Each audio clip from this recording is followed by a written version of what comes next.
Welcome to the American Diversity Report podcasts, where we interview diverse change makers and creative innovators. I'm Deborah Levine, editor-in-chief of the American Diversity Report and your host. And with me today, I'm delighted to share, is the tribal president of the Fernandino Tataviam Band of Mission Indians, Rudy J. Ortega Jr. Rudy, you are steering the continuing efforts of the tribe's missions of protecting the rights of the Fernandino Tataviam as Native American people and play a supportive role with the tribe's nonprofit, PUCU, Cultural Community Services, to provide community programs to Native Americans living in the Los Angeles County. Welcome. That's quite an undertaking, yes? Yes, thank you. Thank you, Deborah. Thank you for inviting me on your podcast here. And I'm very pleased and honored to be joining you today and describing my community and the programs that we do. So thank you for that. Oh, my pleasure, sir. Tell us a little bit about yourself before we get started so we know how you came to be in this role.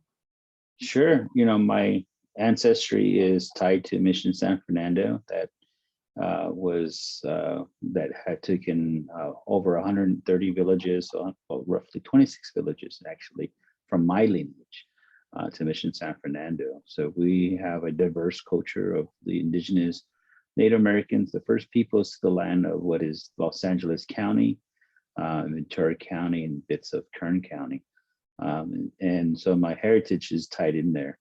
So we have a shared ancestry of folks that are essentially were called Taviam, Pasivitam, Shimivitam, many ancestral names in our language. And then we encompass to being Fernandino, which is given by the mission term, San Fernando Mission. So within that, my heritage there, I come from a line of leaders, and my father was tribal captain or chief of our tribe for 5 decades. 1950s all the way to his passing. So being the youngest sibling among 10 children of his, we've always been engaged in tribal community. He's always instilled, making sure that we were vocal, being Native and being prideful, because his upbringing, being born 1920s, he was limited and told not to say that he was Native or tribal or Native American. So he comes from that discrimination and suppression of his identity. So he ensured that his children were vocal and voiced that we were and are. So with that, my father was, as a leader, also got involved with the county of Los Angeles Native American community, became an elected commissioner to one of the Native American commissions. And then I followed in his footsteps, and I became a commissioner in 2000 from the commission that he was part of when they first started in 1976. And so just being around him, being groomed and taught and standing beside him, and the youngest one as well, the siblings looked towards me to also be beside our father, and that I did. And so I learned from him and many other elders in my tribal community. So that's how I grew and became part on the roles that I play today and in the positions that I am active on. So the organization and supportive was always a visionary step of my elders, my father. And it was me to make sure that they continue to shine bright. And that's something that I take very prideful and very homage to be in this role. And that's where I've come from. Wonderful. I know how it is when your father leaves a legacy like that to you. I am following, at least I'm trying to follow in my father's footsteps too. He's the CFO of the American Jewish Archives, to keep the history going, keep it alive and known. Yeah.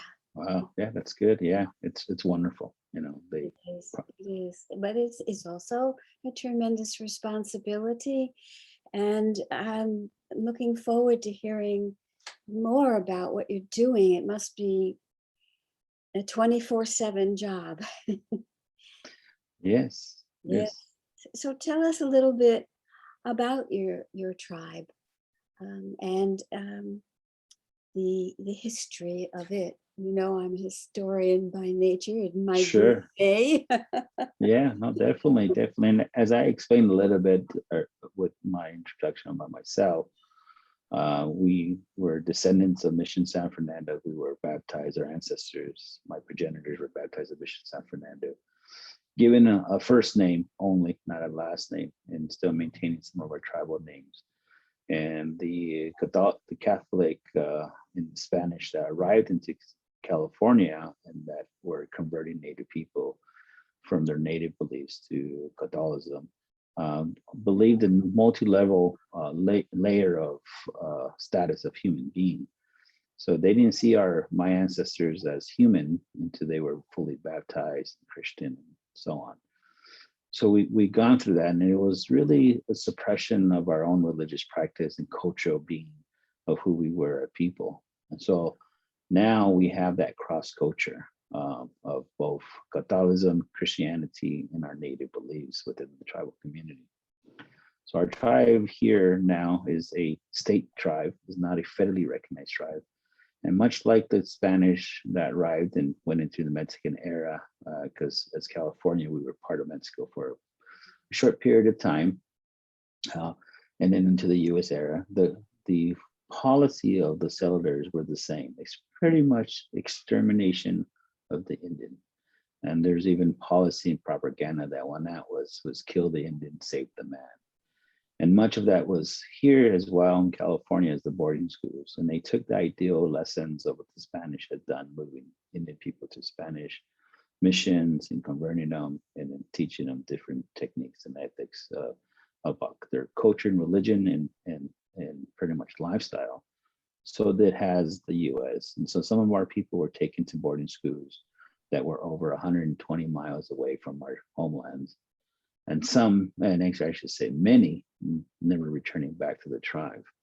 And so that's our history there, where the tribe is still moving forward as a community, as a nation, uplifting the narrative, our own people, making sure that folks know their heritage and their culture.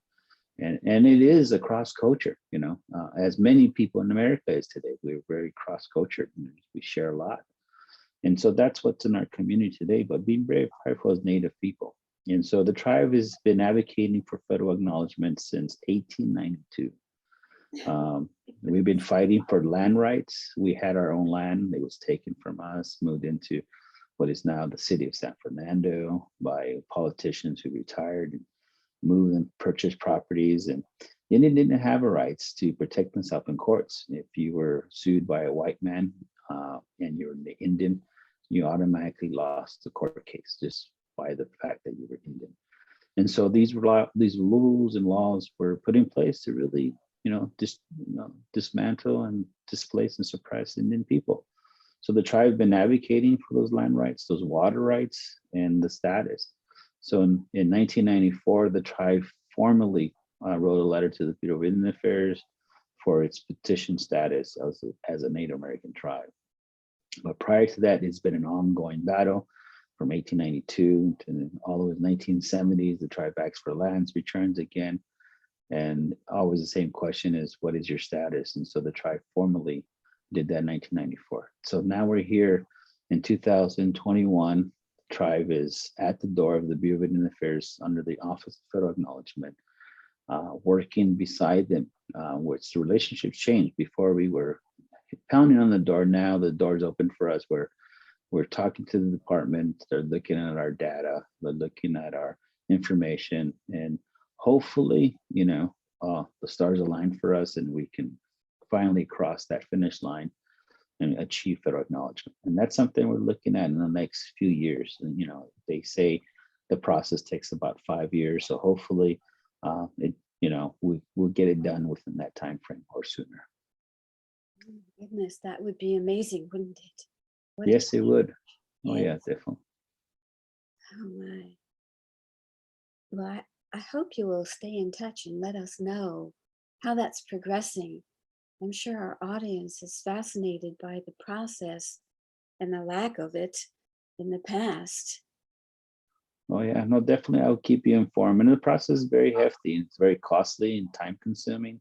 Cost I guess, yeah, very costly. The tribe has spent over $2.6 million of its own dollars, which really? is very, very exciting for us because when you speak to other tribes in the same predicament as us, there's many folks that comes in as investors and they help fund that cause. But in our case, we're a hardworking tribe. We have operations and we really earn our own dollar and we fund our own acknowledgement process. So it's very prideful. That comes from the hard work of my father and many others before us that instilled hard working practices in our tribal community. What kind of work do people do in your tribe? Well, to run the tribal government, there's a couple of things that we do. We do have tribal consultation for cultural resources. When the county or lead agencies that working with developers who want to expand, develop housing to commercial building, they consult with tribes for disturbance of soil to ensure that there's preservation of any cultural artifacts. So the tribes engage in that practice where we provide the consultation along with the observation of the soil being shifted and moved. So that's a fee, that's a work, that's a progress, and that's one thing that we do extensively. That work alongside Mhm. continued growth and progress, right? Yeah. And then we have an education department where it's partially funded by the state of California American Indian Education Center, where we provide after school and enrichment children education. So that's very exciting because we create our own language workbook, and that where we're teaching the families and children words and how to say hello in our native language and see you later. So those are really wonderful. We created glossaries. So that comes from the hard work with the team and education department. And we also have a wellness department that works besides, especially this pandemic. Everyone very stressful, very fearful of COVID. And so that department came and did some, nurturing and programming and just pretty much having that one-on-one conversation. And we created a bunch of online community hubs where people could connect and taught our elders how to connect online as well, which was very important. So we stay in communications with them. Yes. If I may ask, can you Sure. can you tell us how to say hello in your language? Oh, sure. Well, as I mentioned, we're a couple of dialects in the language. So the one with Tatavian, we say Haminat. Haminat. Yeah, that's hello. And then the other also we can say Ava Aka, which Ah, means how are you? oh, Yeah, Ava, Ava Aka. Yeah, Ava Adka, yeah, yeah, something like that. I love it. yeah, yeah. Languages are so powerful, aren't they? In shaping your It is. mind and how you see the world. Right. No, definitely. And it's everything because we still sing our traditional songs. And that's one thing is that you want to know what you're singing, and then because it's along the line of seasons, you want to sing your summer songs during summer, not during winter. So that's why it's very important to know what we're singing. And that's why we had to do the language classes. So we can teach the songs and do seasonal songs, which we're doing today now to our children and families. Yes, wonderful. When my ancestors came to America, they spoke Yiddish, Mm, and uh, trying to be American, they dropped that. And right. um, but the more I do community work, my father said I will need Yiddish, and taught me a little bit, and including music and songs, Right. and um, it just stuck in my mind ever since. Hopefully that does with your people too, that it sticks in their minds, shapes how they see things. Oh yeah, most definitely. And we see that being inspired to our young ones, where they're coming singing the songs, which is beautiful. And that's what we want to incorporate. Mm. Do you ever make videos of that? We do. Our education department has a site to where the participants that enroll in the program, they can come in. And one step that we've done is that we know our own tribe has to learn or isn't desire to learn the language and songs. But there's many people, since we're being Los Angeles, it's a huge metropolitan area. And these children, their friends are the neighbors or it's grade school kids that, they hang out. And we're learning that a lot of them are also intrigued by it. So we open it up so folks can also learn. And it makes sense because if they're saying hello to their friend who doesn't speak our dialect or language, they can also then understand a bit of it and they can return in that little piece and say hello back to us in their own language. Oh, I love it. I love it. Yeah. Perfect. Yeah. And that's one of the ways in which I guess you're navigating the fact that you're in this huge metropolitan area. I mean, it doesn't get much bigger than that, does it? Oh yeah, definitely. And that's the way we have to navigate because, everyone we're competing against the soccer, season and baseball season. And, that's where their friends are at. So we can say, hey, you're here and your friend's also interested. So it's a beautiful relationship to have. Oh, wonderful. So tell me a little bit more about the land issue that you want to have federal recognition for. Sure, sure. In the 1800s, the tribe had over 50,000 acres of land that was entitled to us by Mexican grants. And then when it came to the American era, we dropped down to 17,000 acres of property to the very few, which was 20 acres that should have been reservation land of ours. So today, the tribe has zero land holdings in its owning. We have now approximately about 15 acres that's co-managed. This is with the city of San Fernando and as well with the federal Angeles Forest here in Los Angeles, that we co-manage these properties. And so the tribe desires photo acknowledgement because, one, we want to have our housing, our programming, and we come from, again, a long time of 1892, a very long period of time waiting and trying to recapture our land. And the visionary of, again, back to my father and many others, was to provide that community programming. So we don't have a place to provide housing, a place to have medical services, just so that for a community center where people can come in, we have that little partial of property, but not enough really to do these extensive community programs. And that's the desire of our tribe to achieve land, put into place. And with that not being federal recognized, the tribe created the Tavia, created our own conservancy called the Tavia Land Conservancy, which is one other component, making sure we maintain open space and usage of traditional plants for traditional teaching, and also cultural teaching as well, where we can still practice our traditional religious practices and traditional dances and so on. So that's inspiring because the conservancy is about 3 years old and we're looking to move another additional 60 acres of property into that will be preserved. It would be open space and used for the ideal aspect of it. And that's the way the tribe has to be creative, innovative to navigate through the lack of federal acknowledgement. We have to create these other systems so the tribe can continue existing. I see. My goodness. Do you have a team of leaders with you who help you do this? Well, yes, our tribal government there's 9 elected legislators that we call tribal senate that makes the rules and writes the laws of the tribe. And I'm part of an executive, and there's 4 members in my branch that do the daily work, along with many staff members and many volunteers, really, because the tribe doesn't have all the financial resources to navigate through all these programs. Yeah. That's what we depend right now currently with 2 grants, one with the state of California grant on education and one is federal grant on environmental.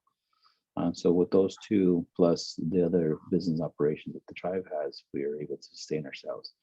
And what's wonderful is that we do get a number of interns from universities and volunteers that come through, help us during many volunteer programs, giving food the community and our tribal community, always to our tribal gatherings. So it's wonderful to have the support from them. I see. Do you have something like a newsletter? Well, we used to have a newsletter, but now we have, the web presence of our website Yes. and social media. Things change a bit, but yeah, and so, but every so often we do have a newsletter get published, and just because people do still love that paper in their hand and read, you know. But yeah, but the last 4 years has been the social media and information now and ready, right? So we've been delivering the information in that fashion. Understand. So during this COVID period, I'm sure you've gone online completely, and I wondered how are things going with the health of your tribe members, and hopefully you've been able to assist them. Well, yeah, we navigated through this pandemic from the very start, and when it occurred, I remotely moved my office staff to go on, and kept a very small core of folks, and these core individuals knew the importance of our tasks, and myself included. What we did is that we distribute food to our seniors, our pregnant women, and disabled family members that weren't able, and also people that were very fearful at the very start to go to on the market and purchase their groceries. So we did that, and we teamed up with the other tribes, such as Salmon Wow, who's a federally recognized tribe, who delivered food to us so that we can distribute to our tribal community. And we share. So it's not just to our own tribal people, but the residents in which we live in that are in the poverty level, or just the fact in those same conditions that our own people were in. So we provide that, and we worked with our local cities, which is a small city, San Fernando. We brought testing into San Fernando. They didn't manage to do that, so we teamed up with another organization called CORE, which they gone nationally and provide a lot of services in that similar arena, from testing to vaccines. And so the tribe also then provided, when we saw the vaccines, the county and city of Los Angeles were doing these drive-up vaccines. That was wonderful. The only problem what we saw from the start was, what about our family members that don't have a vehicle to get to a drive-through? Yeah. And we experienced that with one of our elders that hadn't got an Uber and drove through a drive-through and got off the Uber to walk up.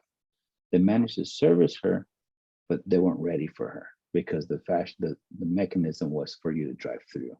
So we created, and we've partnered up with a hospital and a paramedic company and another organization to provide mobile vaccine, which we went out and drove our paramedic company to the site, to the elder, to the person that were unable to attend any pop-up sites or walk-up sites or even drive-through sites. We were able to vaccinate them at their residence, which is a big step because many of our community were in that situation or are in that situation. So that's what we did during COVID time.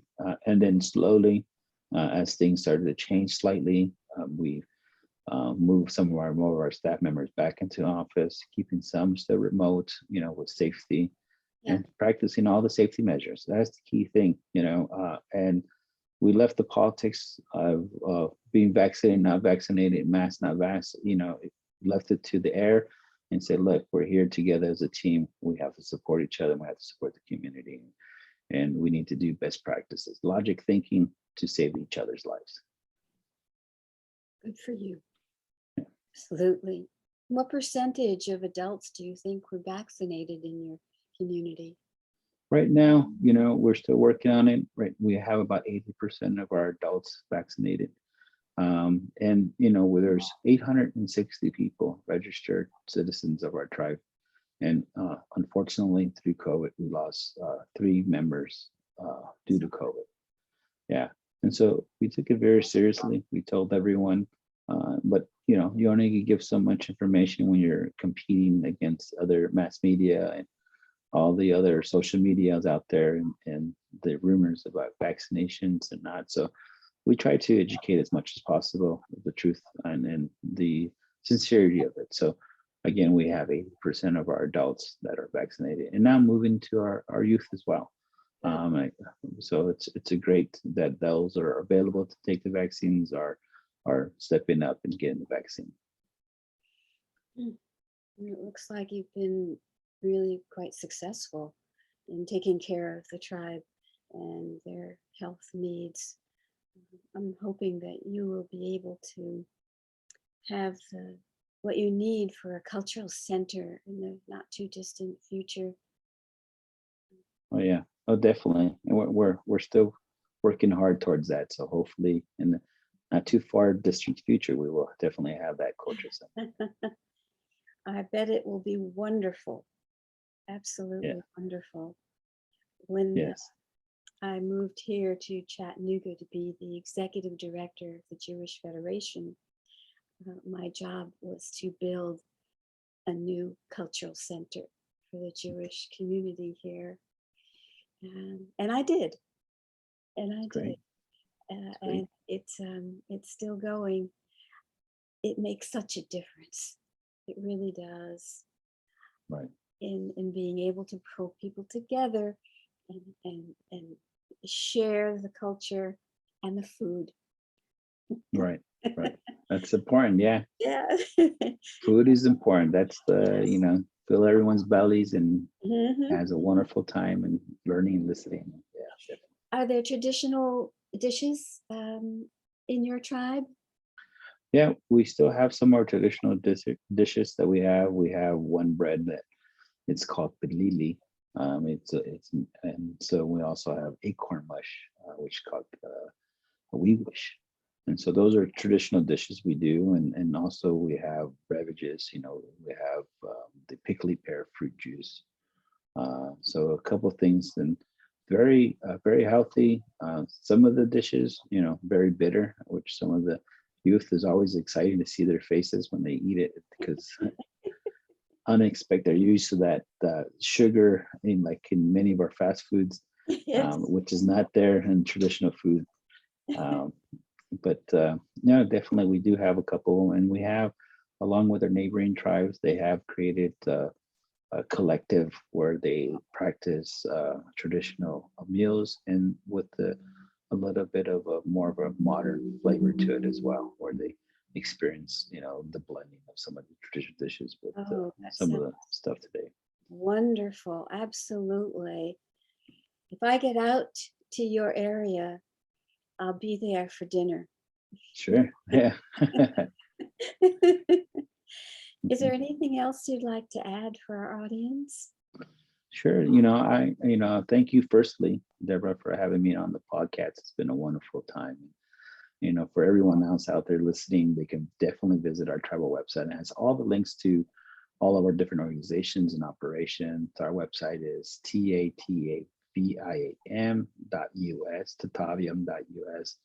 The simplest way to get to our site. And then from there, they can navigate to our organization, PACU, the Tavio Land Conservancy, our for-profit business, Pasiki, which we really didn't, really learn more. We do solar renewable energy and in our initiative. And residents that live in Los Angeles, we're asking for a honorable rent charge that a Duwamish tribe did in Seattle. If you live on ancestral lands of the tribe, just to pay an honorable rent to the tribe and how supports us and many of our programs and activities. So they could take a look at that. That's called acknowledged rent for us. But it's on our website, and definitely I ask folks to learn more about who we are as tribal people, Native people, and how our space is shared with everyone. Wonderful. And audience, we will put the link up on the page with this podcast so that you can easily access this and explore all that we've talked about today and have a sense of the Native American um, tribe in the Los Angeles area and some of the things that I think will resonate across the country. It's not just in one area that we see some of these issues, right? All right. That's right. That's correct. So thank you so much, Rudy, for sharing this with us. And audience, thank you for joining us. We'll see you soon again.